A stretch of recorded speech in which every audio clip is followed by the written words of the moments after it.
address a larger question, which is one that is somewhat broad and perhaps even religious. But are you playing God?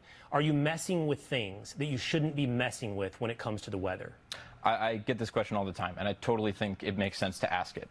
My intention is to serve God.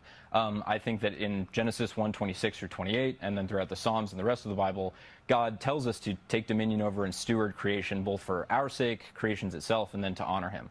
And so if there are droughts, and we have the tools to mitigate the damage done by them for our sake and for nature itself, then we should deploy those for the sake of tending to and stewarding the world. And if we weren't to do that, if we were to ban cloud seeding wholesale, despite knowing that it's safe, despite knowing it could help alleviate these problems, we'd be abdicating our God-given responsibility to be stewards of the world.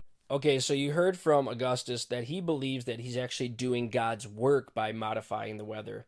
Now, I don't find that anywhere in the Bible. In fact, I find the opposite.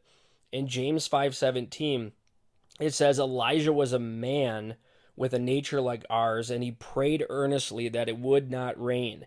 And it did not rain on the land for 3 years and 6 months. Again, this is suggesting that if we want to affect the weather, that we need to petition God who controls the weather, and that is through prayer. That is not through some scientific manipulation. We also find in the book of James chapter 5, verse 7, it says, "Therefore be patient, brethren, until the coming of the Lord. See how the farmer waits for the precious fruit of the earth, waiting patiently for it until it receives the early and latter rains." So again, this is something that we submit to God. This is something that God has in control through His providence and His sovereignty. This is not being a good steward over the earth and somehow using technology to intervene and manipulate the weather so that we can prevent droughts.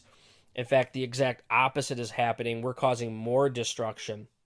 I want to quick refer you to an article that I found from a news site, and the article is from August 9th, 2022, and it's entitled, "Injecting Microscopic Particles into Clouds Over South Texas to Increase Rainfall." So this was happening even 3 years ago in the same area as San Antonio. Across South Texas this year has proved to be a struggle for farmers and ranchers that rely on rainfall in order to meet their bottom line. Their crops and cattle need rain.